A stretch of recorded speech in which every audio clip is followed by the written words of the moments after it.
Welcome to study with Divya channel. இப்போ ordering and அரேஞ்ச்மெண்ட்ல இருக்க previous question பார்க்கலாமா? இப்போ 9 கலர் பாக்ஸ் இருக்குன்னு சொல்றாங்க. அவங்க கண்டிஷன் படி இந்த ஒவ்வொரு பாக்ஸை நம்ம அரேஞ்ச் பண்ணிட்டு வர போகிறோம். ஃபர்ஸ்ட் என்ன சொல்றாங்கன்னா 5 பெட்டிகள் சிவப்பு மற்றும் வெள்ளை பெட்டிக்கு இடையில் வைக்கப்பட்டுள்ளது. ஸோ நம்ம எங்கன்னு சொல்லலை. இதுக்கு முன்னாடி அதுக்கு அடுத்த பாயிண்ட் என்ன சொல்றாங்கன்னா மஞ்சள் பெட்டியை வெள்ளை பெட்டிக்குடன் மேலே வைக்கப்பட்டுள்ளது.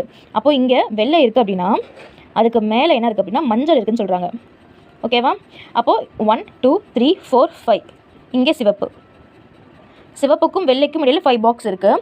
தேர்ட் கண்டிஷன் என்ன சொல்கிறாங்கன்னா 3 பெட்டிகள் மஞ்சள் மற்றும் பச்சை பெட்டிகள். இப்போது 1 2 3 பச்சை, மஞ்சளுக்கும் பச்சைக்கும் 3 பாக்ஸ் வந்து டிஃப்ரென்ஸ் இருக்குன்னு சொல்கிறாங்க. நெக்ஸ்ட் ஃபோர்த் கண்டிஷன் போகலாமா? சிவப்பு மற்றும் பச்சை பெட்டிகள் இடையே உள்ள பெட்டிகளின் எண்ணிக்கையிலேயே கருப்பு மற்றும் பச்சை பெட்டி உள்ளது. அப்போது இதுக்கும் 2 பாக்ஸ் இருக்குன்னா அதே மாதிரி மஞ்சள்லேருந்து 1 2 2 பாக்ஸ் டிஃப்ரென்ஸில் இங்கே கருப்பு இருக்குது அப்படிங்கிறாங்க. புரிஞ்சுக்கிட்டிங்களா? அடுத்தது நீலப்பெட்டி கருப்பு பெட்டிக்கு கீழே வைக்கப்பட்டுள்ளது. நீலப்பெட்டி கருப்பு பெட்டிக்கு கீழே இருக்குது. 3 பாக்ஸ் இன்னும் ஃப்ரீயாக தான் இருக்குது. ஆனால் அடியில் லாஸ்ட்டாக இல்லைங்கிறாங்க. ஸோ இந்த 2 பாக்ஸில் பார்க்கணும்.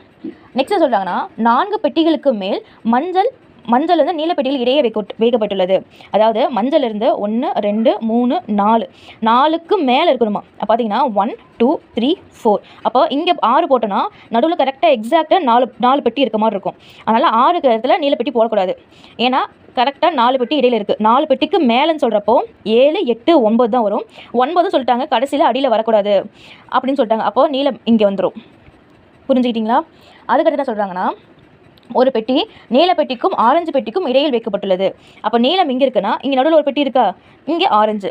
இங்கே பண்ண முடியாது. இங்கே பாருங்களேன், நீலம் இங்கே ஒரு பெட்டி, இங்கே ஆரஞ்சு போட முடியாது. ஸோ இப்படி தான் வரும். இங்கே ஆரஞ்சு சொல்லிட்டாங்க. ஈஸியான கொஷின் தான், கொஞ்சம் லைட்டாக யோசிக்கணும், அவ்வளோதான். அடுத்தது என்ன சொல்கிறாங்கன்னா இளஞ்சிவப்பு பெட்டி ஊதா பெட்டிக்கு மேலே வைக்கப்பட்டுள்ளது எனில், அப்போது இங்கே வந்து நம்ம ஊதா போட்டோம் அப்படின்னா ஊதா பெட்டிக்கு மேலே தான் இளஞ்சிவப்பு இருக்குன்னு கேட்குறாங்க. இருக்குது, ஓகேவா சொல்லியிருக்காங்க. இப்போது கொஸ்டின் என்ன கேட்குறாங்கன்னா கருப்பு பெட்டிக்கு மேலேயும் கீழே என்ன இருக்குது? அப்போ ஆன்சர் என்னது? இளஞ்சிவப்பு மற்றும் பச்சை. ஓகேவா?